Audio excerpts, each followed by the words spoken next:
Oké, we zijn live. Ja. Mooi.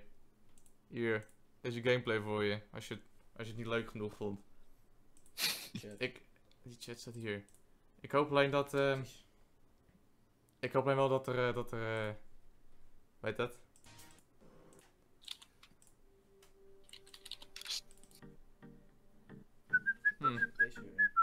Ja, dit is die jam. Jongens, die E-stream gaat zo beginnen. Kijk maar. Oh, dat zie je niet. Maakt niet uit. Dat heb ik zo vaak gehoord, dit nummer. Dat, zeg maar onder al die video's van... Van die tutorials bedoel je? Nee, Battlefront updates. Ja, klopt. Die zijn echt altijd aanstaan. Ja, klopt. Het is echt zo'n casual nummertje. Ik vraag me af of echt niemand iets anders heeft. Maar... Sanne Boot zegt Mark. Hallo. Wie is Sanne Boot? Mark. Die is van dat feestje dus. Wat is er? Heb je Mark na het zwembad gezien? Wacht, volgende vraag. Ik had tegen. Oh, mooi. Hey, kijk eens, Stijn Curve. Mark. Ja, die ook. Hey, gezellig. Gezellig, hè. De YouTubers in huis.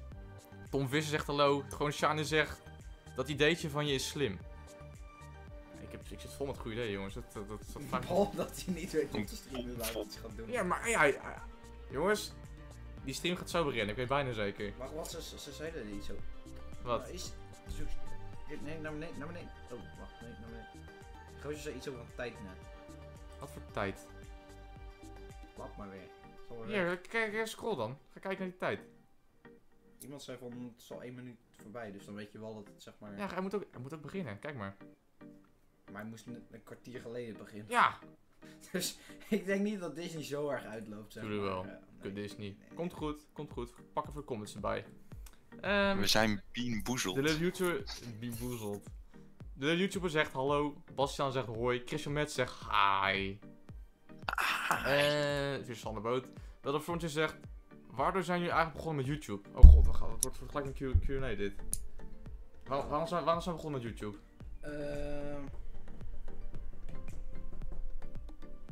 Omdat ons leven saai is. Het was saai, tot we YouTube hadden. Hey. En nu is het nog zo. Dit is nog niks, oké, door. Haha, ik hoor alles eerder. Haha. Haha. Mooi man. Thomas Visser. Thomas Visser? Tom Visser. Ja, dus van Tom Visser, Thomas, wacht even. Thomas, hoe lang zou het duren als ik Battlefront 2 download met 1,6 mbs? 4,5 jaar. De little YouTuber. Over 3 uur ga ik Turkije. Chill. Nou, als je eruit komt, is het chill, I suppose. Ik hoop dat het goed gaat, jongen. Dat hoop ik ook eerlijk voor je. Ja. Ligt een beetje aan waar je naartoe gaat. Istanbul zo is ook wel oké, maar als je echt... Ja, oké, dan heb je echt zo'n hoofdstad. Maar al ga je naar zo'n achterdorpje, achterwijkje, dan wordt... Daar kom je echt gewoon niet meer vandaan, volgens mij. Hier rond die kant. Ik denk echt niet.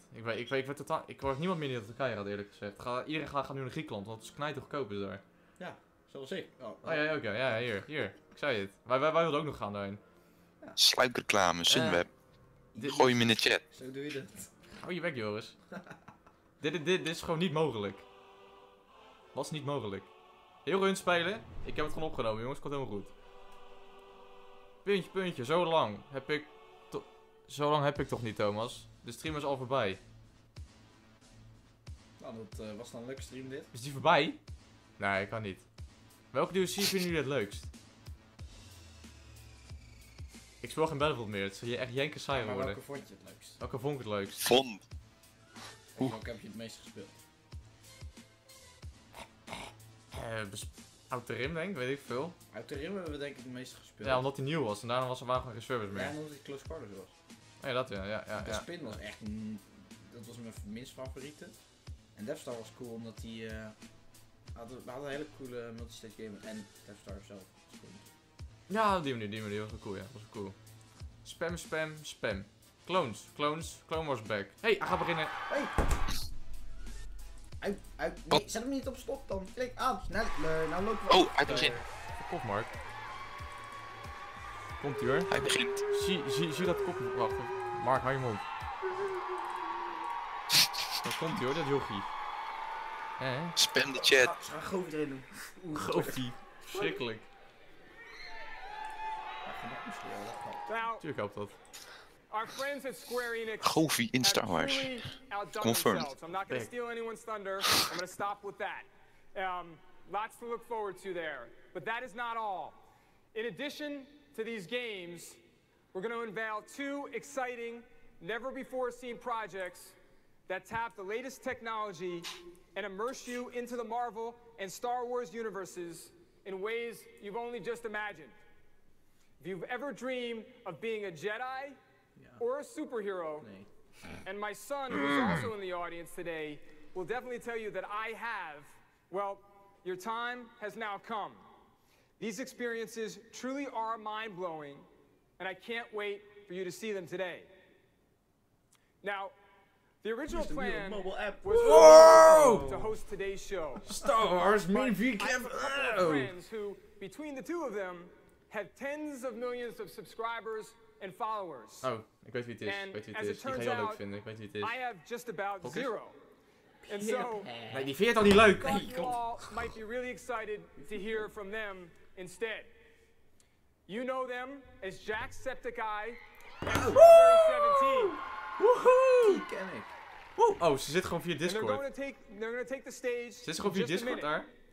But Nee, Discord before I wrap up, Ja, Dat was- dat was I want to Ja, maar thank ze, all maar of you. ze is er gewoon via Skype Whether it's gekut our of zo. theme Hoe zit parks, dat? weet ze überhaupt Our niet movies, wat ze gaan doen. our TV Nou, dat, heel de shows, avond. or our Ja, maar wat games, de concept we're kan je er only mee able to maken. bring the Walt Disney Company stories to Die life zit het kutten daar. because Onverwachts. you Zit have made them erachter te such an kijken. important part of yours.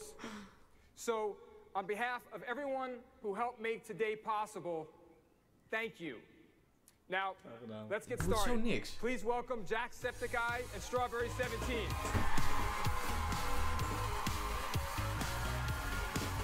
Wow. Guys, Hey, how's it going? awesome. Wow. Hi, everyone. Hi. Everyone watching at home? This is crazy. This I is just wanted to say crazy. thank you This is very so much. I know crazy. how passionate both of you are about video games, and I personally couldn't think of a better duo to be hosting us today. So, Stop it some more. oh, Jimmy. Keep going. With that, they are 100% keep yours, going. not a bit. Oh, keep going. Bye, guys. All right, so yeah. Volgens mij is Thomas niet zo fan van hem. Well, I'm Oh. excited to Ik talk kan niet tegen about dat video Amerikaans games. Are van you? Yes, who Dat- else dat is excited overdreven about neppen. video games? Nou, het is mooi, want hij is Iers. Hè? Anyone Zit excited zo for Nee, maar dat meisje Kingdom bedoel ik. Hearts? Meisje? Nee. A few Die Die komt people. ook niet Alright, aan. we'll save that for, you know, Ja, last. dat. Wait, but Pst. what are you Hou je bek, excited? jongens. Wait, let's Sorry. Nee, ik zit Let's niet. do this on the count of 3, okay? Okay. 3, Kingdom 2, Hearts. 1. Kingdom Spider-Man. Hearts. Oh. We gotta be on the same Dat was page. totaal We're niet hosting this. ingestudeerd. It has to be, you Okay. know, together. Hij heeft zelfs een boekje voor, want dat hij moest lezen. Ready? 3, 2, 1. Star Wars! Star Wars! Oh, dat was niet Star Wars! Oh shit! Oh shit! So, we got some very special guests here today. Oh, dat was het. Please help me welcome on stage Janina Gavankar, who plays Commander Iden Versio in Star Wars Battlefront 2. De cringe And schiet nu al naar Steve boven. Blank from the Lucasfilm Story Group. Wat, gelijk wat. Kunnen we maar beginnen. Oh, hey, hoe? Zij is, Zij is van, Hi, guys. First kunnen, maar die andere... Okay, everyone's excited. I know. ik ben de deurportier voor DICE. Oh, jongens. was maar een dijk. Dat was echt leuk. Ik heb zelfs iemands deurtje tegen de been gedouwd. Oh, wat zo. I can't do it. You just please tell them. Please tell them immediately. Of course, I would be happy to. That is a brand new theme song for Iden Versio. You have your Oh, ik heb own niks song. gehoord. Nee, That's dat was crazy. leuk dat ze dat nu zeggen. I want a theme song. Me too. Hé, weet je net toch gehoord, hè? Ja? Dat was oké. So, Steve, you're from the Steve. Lucasfilm Story Group. So, could you give us a little bit of an overview on what Battlefront 2 is for those of us who may not be Deur achter, ja, dat kan Dit niet. gaat me niet lukken, jongens. Nee, ik weet niet wat je erover So vraagt. far, we've gone through a couple events, talked about a couple of details. We unveiled back in April at Star Wars Celebration a number of new pieces of information, and then we followed up last month at EA Play, which maybe people saw Janina host in an incredible way. Did great. killed it. And what we've been sharing is some great details coming out of DICE, Motive, and Criterion for all of the great multiplayer combat we're going to see. We're going to see across all 3 eras in this game in multiplayer. So we're going to see prequel trilogy, we're going to see original trilogy, we're going to see new trilogy. Original trilogy! Die hebben we nog niet gehad! Major part of this game. We konden 20 jaar uitgegeven, hè? En dan komen ze nog een keer mee. Going to be a single player campaign mode. Hey. Wat geremoddeld. Hey, weet je datgene dat je zeg maar 2 jaar lang hebt gespeeld? Dat hebben we nu nog een keer. Maar dan voor maar €50, alsjeblieft. Great collaboration with Motive Studios and specifically our writers for the single player campaign are Mitch Dyer and Walt Williams. Awesome guys. And this image that is up on the giant screen behind me It's very big. is really encapsulates sort of what the catalyst for this story is. So you've got standing up there Commander Iden Versio herself, leader of Inferno Squad with her comrades Del and Hask in the background, and they are watching the explosion of the second Death Star, a really memorable moment, obviously from Star Wars. But what is unique about this is that we're seeing it from Die actrice. Ja, ze doen net of ze er heel emotioneel over is, maar voor mij is dat helemaal niet. You know about the death of the Emperor. What challenges does that prevent? Waarschijnlijk heeft ze van 1 keer €1 zo naartoe geschoven en de rest moet ze alleen maar leuk doen of zo misschien, weet je. Dat kan wel kloppen. That sounds so good. So, we've heard a lot about Commander Iden Versio. You're 100 feet tall on the screen, and we know you're going to burst. You're so They just gave me a helmet. This. I'm dying. Oh my god. I'm so excited. So, I'm tell us dying. what it's like to be I'm part of the dying. Star Wars universe and get a role like that. I'm dying. Well, are there any Star Wars fans in the audience? Hope so. Yes. Yeah, imagine Deze hele stream. Volledig Star Wars panel. Is het have toch the iemand... honor of being this person. Als ik een keer zo'n sci-fi film truly, gezien, it's the vanaf Star Wars of zo, weet je wonderful thing that I could do. I never imagined this would happen to me. I'm so honored. That being said, I'm also a gamer, and I have been for a while, and I love this medium so very much for storytelling, and it's like the wonderful place to be able to unpack this perspective, and the thing that was so surprising in this whole experience so far has been how collaborative it is. I did not think that was the case. I thought I would show up and they'd say, please stand here and say these words, and now you're in a Star Wars. And that's not what it's been. As actors, we've been given access to the writers and the producers and the directors and military consultants to really work on making this an authentic Star Wars story.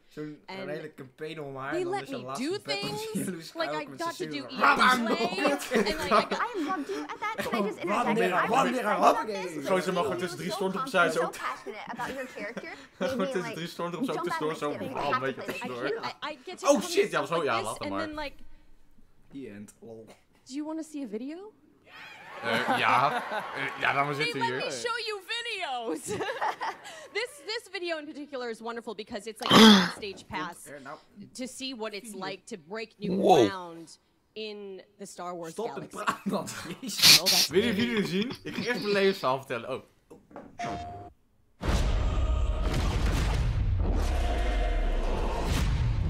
Oh.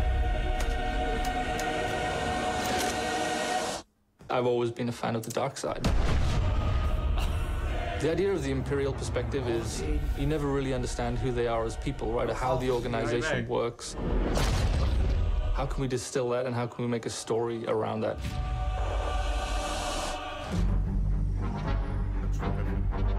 The story of Battlefront 2 is absolutely an essential story. What happened after Return of the Jedi? What happened to the galaxy? What happened to the Empire without an emperor? What it might feel like to be in this galaxy as it starts to break apart.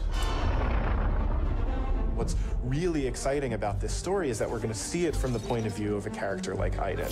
So we're going to see it from this Imperial point of view. Inferno Squad is a black ops team that most people don't even know exist. We weren't expecting special forces. We happen to be on Endor when the second Death Star explodes.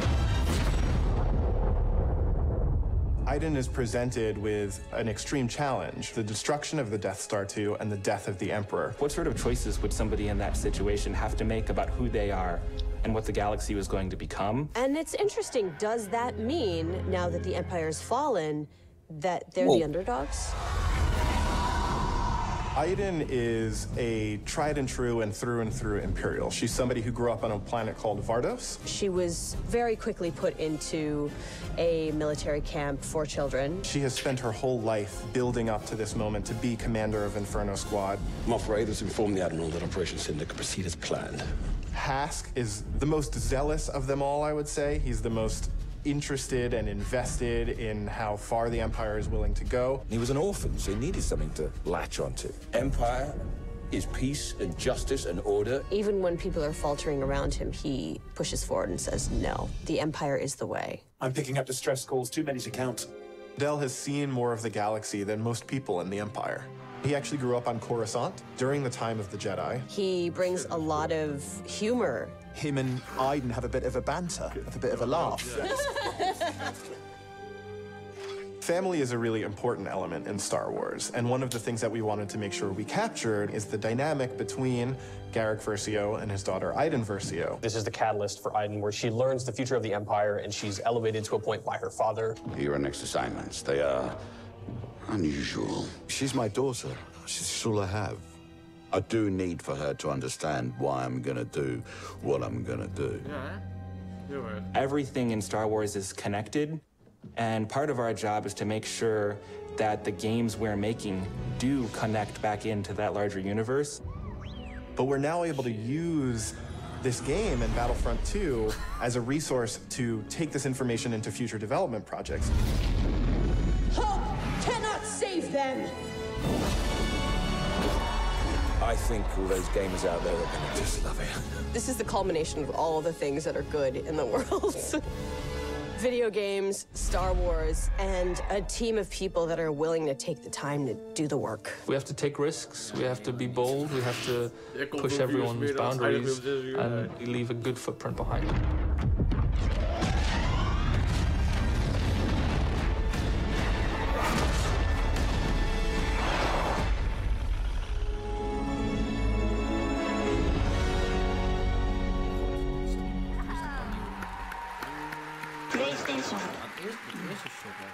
Dat was wel cool inderdaad.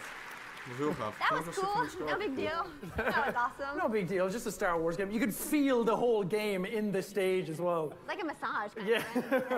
I saw a few lightsabers down there, so that's just so cool. So there's a lot of Star Wars out there. We have TV, we have movies, we have animated. So what sets this story apart from those stories, and specifically in regards to video games? You have the term story in your job title, so you take this one. I will tackle that.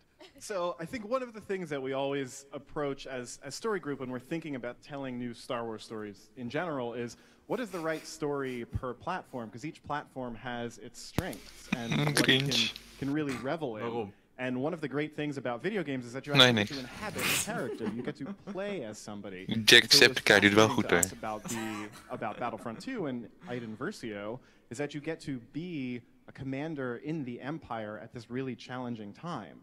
And so that's something that we wanted people to be able to feel and be able to go out there and be that Imperial. And so with that video game, you get the opportunity to do that. You can play as that character, which is always incredibly exciting. Yeah. I'm also kind of a big Star Wars fan, and I've never heard of Vardos before. Is it a place I can vacation? Is it good this time of year? Please tell me more. Cover. En er stond zo'n I will answer that as Aiden. En die chick liep gewoon zo lang. Ik dacht even van... I'll tell you why. It's an ik denk dat we heel erg op Battlefield gelijken, die campagne. It's beautiful heel because erg. it's peaceful. Maar het is wel 4 jaar, 5 jaar, 6 jaar later of zo. Like all planets should be in the galaxy. Tuurlijk. Yeah. My butt is clenched. Yeah. It is beautiful. I mean, it's where she grew up, and it's where she went to school. She was the top of her class. Vardos holds a lot of heart for her. Yeah. And it's also where she learned to be a commander, you know? And like look at this girl. The great thing is, on November 17th, you get to feel what it's like to be a commander for the Empire. Wow, dat is even That's cool. Nee, gewoon... I can't wait to play. Ik kan dat ook voelen. 17 november. Just even een heel gameconcept even in het 2 woorden samengevat. I'm warming up. Ja, goed zo. Goed slaven. So we're gonna try something different this time. We're gonna throw to a caller on a live stream. We have a person named John who's a huge fan of the series, and they're actually in Anaheim. Yeah. So we're going to try and throw to them if we have that. Yeah, that'd be great. John, are you there? Yep. Hello? Hello? Hey, how's it going? Yeah, I want to ask a few questions. My other name is FN2187. Oh, snap. Dat wel cool. Dat vind ik helemaal cool. Hij is mooi, hij is mooi. Is hij wel een gamer? Man. Ladies and gentlemen, Mr. Finn himself, John Boyega is here. Hi. Battlefront, cool. How's it going? Yeah. You sit here. Battlefront 2, Come jeez. sit. No. You sit here. I love you too, babe. How you doing? Oh. John, I'm a bit flustered. I knew you were coming out, but now I'm here and it's all happening. I had to. I've just left the Last Jedi panel, and I had to stop by and give my gamers a visit. Well, you're a big Battlefront fan, right? Genuinely. Yes, I am. Yes, I'm a massive Battlefront fan, and I don't know if you remember, I actually sent out a tweet, which wasn't planned. I just sent out a tweet because I'm a massive fan of Battlefront, and EA responded. I've been, trying to fight for the fans for a good single-player campaign. Thank you, man. And now we have it. Yes! Also, on top of that, you get to play as me. Nice! She's good. Nice! Are you going to play as yourself? Yes, I am. So, as a huge fan of Battlefront 2, what are you most looking forward to in this new version of the game? I've only played like. Wait, you've played it? Yeah. Oh shit! Yikes! Dude, what? Oh shit! Yep, that's me right there. That's amazing. Come on! De zwanslop. Oh shit! By the way, don't judge my aiming, okay? Ik hem spelen. Kom met zijn kop, je hebt hem vaak gezien. Ga naar het spel. I've played it, as you can see, and it's really good. You are phenomenal in it. It's fantastic. It's a great story. And I'm excited for people to get to know these characters on a more intimate level. You feel like you're playing against real danger because you're more invested in these characters due to that single-player campaign. But also on top of that, I'm going to be whooping a lot of fans online. Don't worry, there's going to be some time for that. Well, thanks for giving us something to look forward to. Now you guys are leaving us with something today? Yes. Check under your chairs. Oh, us. Not you guys. Check under your chairs. Alleen zij. Alleen hun twee. Dat is We'll give you one too. I didn't see you coming, so we didn't bring one for you. One for John. I feel like that's a thing. But I know they're not under your chairs at this moment, but we are happy to say we didn't want to leave anyone empty-handed. So at the end of this panel, when you are leaving, everyone will get this fantastic poster. It's like Christmas. Of items. Thank you. Good afternoon, guys. Thank you. Thank you so much, guys. Yeah. Thank you guys so much for being here. Give it up for Star Wars. Give it up for Star Wars. Thanks for being here. That was Finn. Just John Boyega walking up on stage. Whatever. Het is iets. All right, thank you. That's my name, yes. I love you too.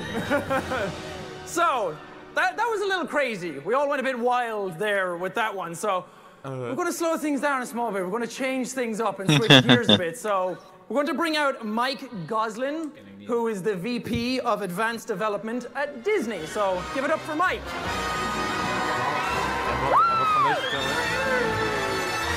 Niemand kent hem. How you doing? Thanks for joining us. So, you're here today to talk about augmented reality. So for people who don't know what that is, could you explain it a little bit? Sure. Augmented reality is a technology that lets you combine computer-generated objects with the real world. So bringing them together to create an illusion. So I could put a virtual tiger using AR right here in front of us, and it would look like it was really here. We could walk around it and look from any angle, and it'd stay in the right spot. Wow, I would want like a cute monkey or a panda. Yeah. We can do that too. But it's also like the Snapchat filters, right? Yeah, you know the mustaches, you know, you put the mustache.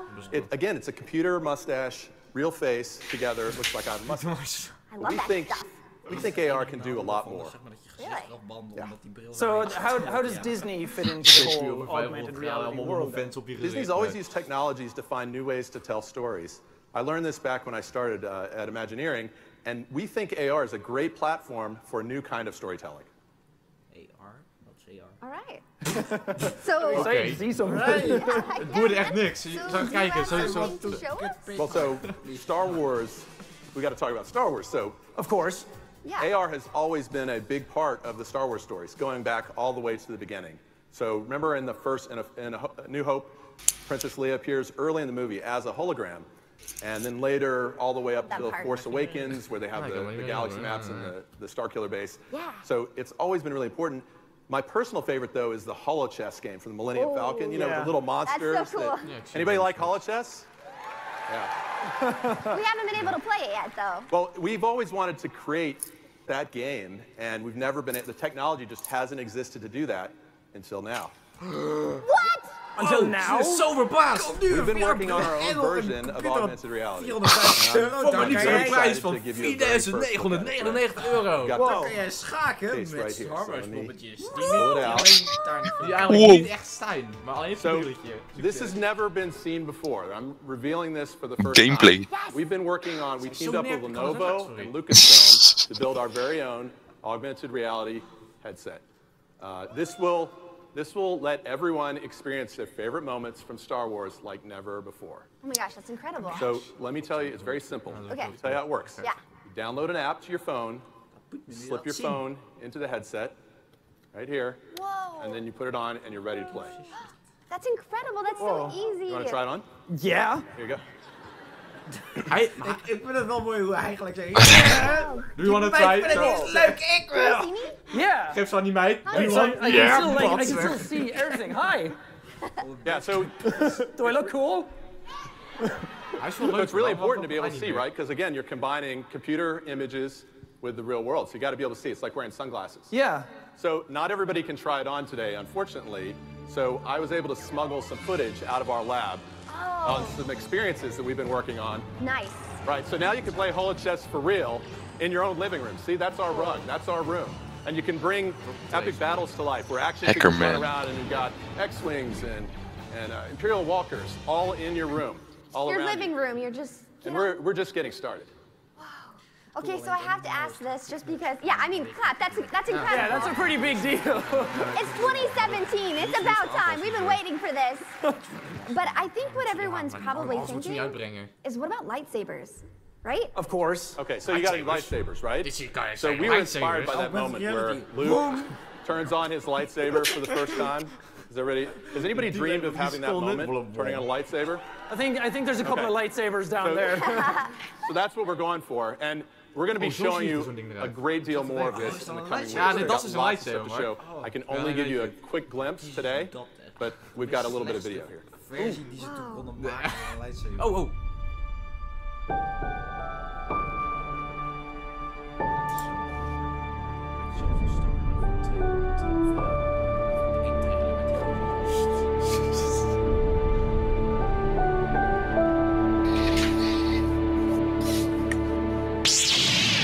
Awaken your inner Jedi.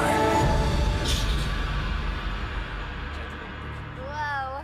What a tease. You're gonna leave us like that, Mike? You're gonna tease us and leave it there? So if you're interested in finding out more, you're in luck. We have a website, JediChallenges.com. Thank you guys for having me. Yeah, thanks Thank for you. coming. Doe dat de jij thuis hebt. Crazy. Can I keep it? Come on, leave it on stage. Oh. We'll get it later.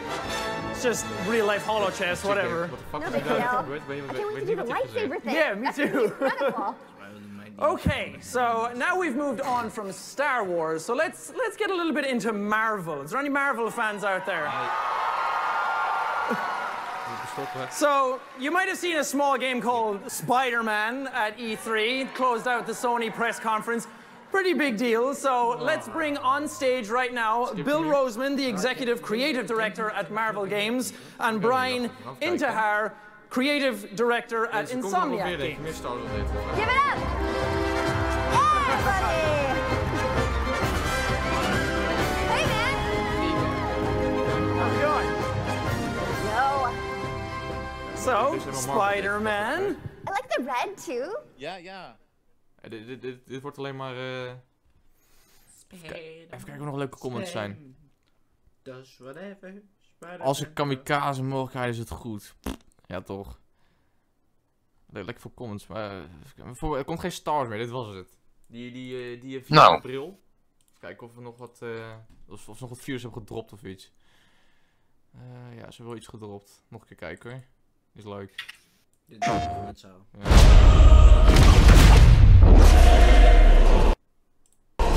Ik doe hem even vertragen, dan kunnen we het wat... Een hogere kwaliteit. Ja. Ja, dat vind ik mooi. Ja, dat is een mooi stukje inderdaad. Ja, dat vind ik... Eindelijk vind ik ook mooi. Die oh, dat is... Jezus.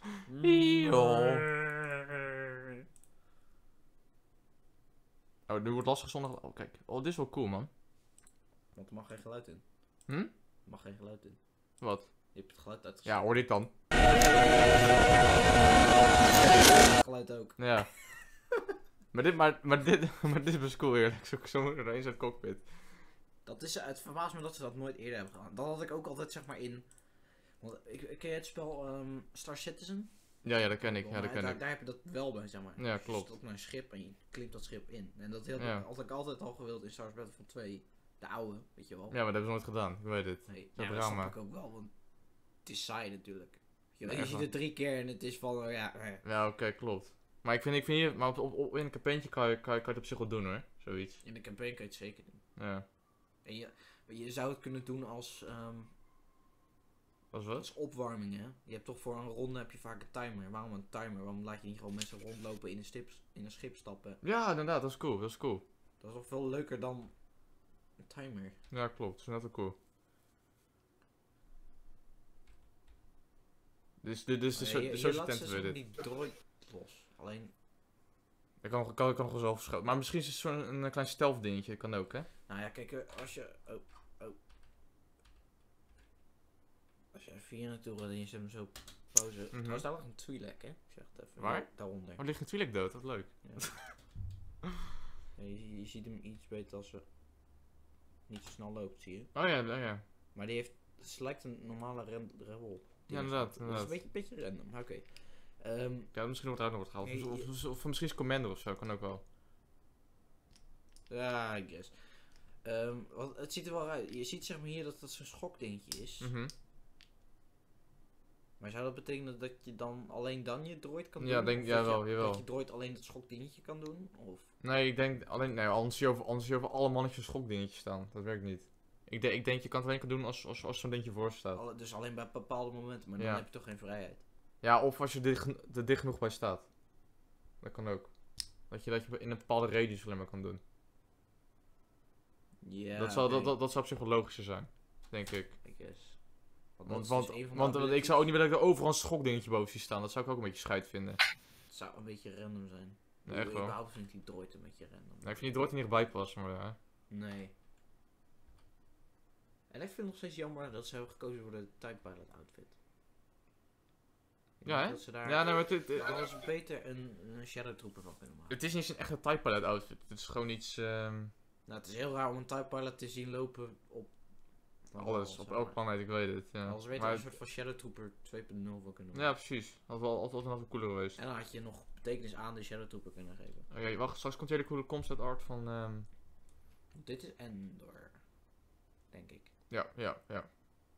Dan gaan ze bij die ontplofte satelliet kijken of zo. Dit is de wreckage van de Death Star natuurlijk. Ja. Wisten we al logisch. Dan krijg je zo Vardos. Maar ik vond die hele coole concept art van Luke wel heel gaaf, moet ik eerlijk zeggen. Dat is geen concept art van Luke. Ja, niet? Was geen concept art? Ja, dat hij op een hele mooie planeet stond. Weet je wat ik bedoel? Dat is toch gewoon een moest of... Dat werkt niet. Waar stond hij dan? Sullust. Deze planeet vind ik wel koud. Ja, deze ziet gaaf uit. Deze ziet gaaf uit. Ik denk dat die schokdingetjes is voor enemies die niets doorhebben. Ja, een stealth dingetje inderdaad, klopt. Ik denk niet dat ik het veel ga gebruiken. Ik denk het ook niet. Ja, ik had verwacht dat jij het er wel veel ging gebruiken. Ik vind het trouwens cool hoe mooi ze die stormtroopers hebben geanimeerd trouwens. Hoe mooi ze hem hebben laten lopen in verhouding met Battlefront 1, zeg maar. Het ziet er veel beter uit hier. Ja, maar hier lopen ze, hè? Ja, maar je hebt toch hele korte cinematics of zo. En die ziet het er ook niet uit. Okay. Wie is zij? Ik gok dat nee, het was er niet. Nee? Nee, helemaal niet. Nee, wacht. Ik doe die ondertussen wel even zo'n muziekie, denk ik. Joris, ga zingen. Joris, ga zingen. Kom. Wat? Moet ik mijn fluit erbij halen? Tuurlijk moet je je fluit erbij halen. Nee. Nou, dat was het. Ik heb nog wel een vraag. Nou, vraag me eens. Is die hoofdpersoon nou dochter van Krennic? Nee, die is de dochter van die andere doeler die je net zag. Nee, dat is toch niks van Krennic? Dacht ik. Nou. Nee, dat heeft niks met Krennic te maken, dacht ik. Dat hadden ze beter moeten uitleggen. Ja, oké. Ja, op die manier. Je zag net de doeler uit van wie de vader was. Die stond naast de Ja, die ja, nog een andere kanaal. Ik dacht steeds dat dit in-game was, hè. Dat viel erg vies tegen dit.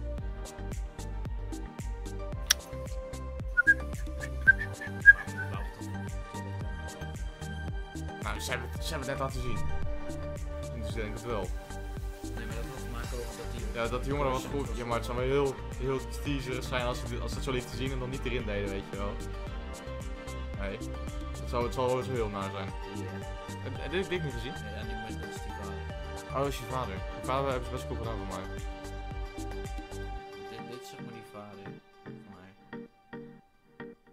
Oh ja, dit ja.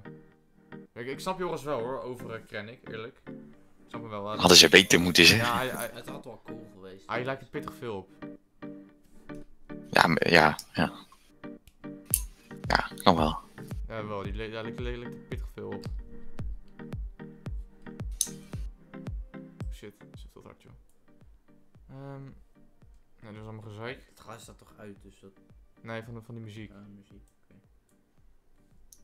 Nee, ik weet niet. Ik vraag me af of hij echt iets gaat toevoegen of zo. Nee, ik weet niet. Ik heb heel erg het gevoel dat, zeg maar, hij... Hij staat ook zo op die coole locaties. Ja, maar ik heb een beetje het gevoel dat, zeg maar, dat het zielige moment moet worden. Weet je wel, bijvoorbeeld dat hij doodgaat, dat zij dat ziet. Eigenlijk een beetje zoals... dit. Een beetje zoals... Dat ziet er wel echt cool uit. Dit is low. Ja, maar een beetje, zeg maar, zoals Rogue One. Ja. Alleen, ik weet niet of dat nou echt zo emotioneel was, eigenlijk. Rogue One? Ja. Weet je wel, die vader... Niks was emotioneel daar. Nee, nou ja, Wat? Ik vond... Het einde van de... Wanneer gewoon eens met de stok. En dat soort dingen, dat was wel mooi. Die gozer met de stok. Ja, weet ik. Gozer, heb je die naam wel eens gezien? Nee, ik ken zijn naam ook niet hoor, moet ik eerlijk zeggen. Die andere wel, Baze. Hoe? Baze.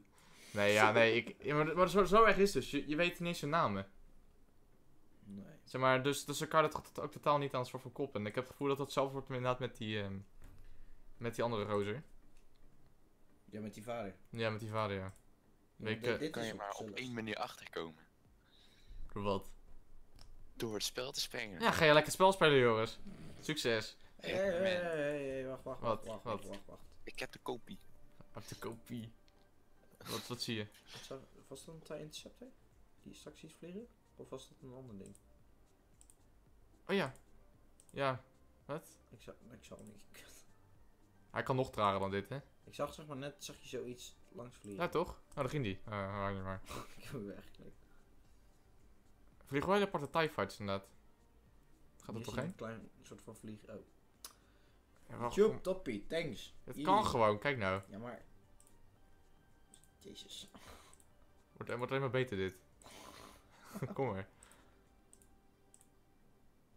Wat wil je zien? Kijk, dat knappe kopje van, wat willen we zien? Nou, ik moet zeggen, ik ben wel heel erg benieuwd. Gaat hij hem steeds skippen? Ik weet niet wat je wil zien. Het leek heel erg op een TIE Advanced, maar... Ja, er vliegen allemaal gekke TIE Fighters hier. Kijk hier, allemaal gekke voertuigen. Dat zou een X-Wing zijn. Dat waren volgens mij gewoon 2 X-Wings. Oh, 2 X-Wings in elkaar aan het vliegen. Ja. Alpha beeld, hè. Wat zie je? Wat? Ja, je ziet hem... Oh, hier. Ja, het lijkt... Ik denk dat een Interceptor... hij ziet er anders uit. Hier. Hij heeft wel gaatjes in het midden, dus hij... Ja, maar hij heeft een soort van brede vleugels. Daarboven zag je hem ook in vliegen, volgens mij. Ja, ik weet niet, zie je wel. Oh. Geen idee. Maar ik weet niet of er nog wat meer cools in zit dan dit. Weet ik eigenlijk niet. Ik ook niet. Dit hebben we allemaal gezien, joh. Heb ik gezien. Maar waar ik wel heel erg benieuwd naar ben, weet je wel, dit soort stukjes zijn allemaal van... Bleh. Ja, maar het is allemaal cinematics en dat is een keer. Ja, maar ze gingen doen naast de films, toch? Dus de films lopen synchroon, zeg maar, met dit verhaal. Ja. Dat ben ik wel heel benieuwd, zeg maar. Dan wel inderdaad. Vanuit de film. Dan wel. Maar ik weet, ja... Ik vind niet dat ze heel veel koers hebben laten zien, eerlijk. Maar dit is zeg maar de laatste game conference tot de game release, zeg maar. Er is nou niet echt iets sensaties of zo. Sensationeels of zo uitgebracht. En weer een beetje tekenen. Fuck. Kleur. Tekenen.